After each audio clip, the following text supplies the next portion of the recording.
Racing just is started. We have Security Bell. First to show quickness at the start.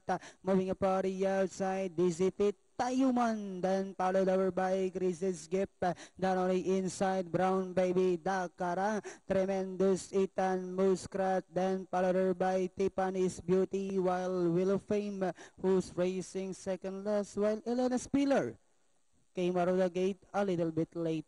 And as they swing down the back, we have Dissipate Tayuman moving a party outside to take the lead. A length further back in third comes Security Bell. Then next online now is Grace's Gift, Dakara, Muskrat, Brown Baby, Tremendous Ethan, Tiffany's Beauty, and Wheel of Fame still racing and less. And at the far turn, these two are fighting out for the lead. Tayuman moving a party outside once again by about 3/4 of a length lead. Dissipate is down on the inside second. Dakara is racing in third, then moving a party outside Muskrat, and down on the inside is Chris's Gift.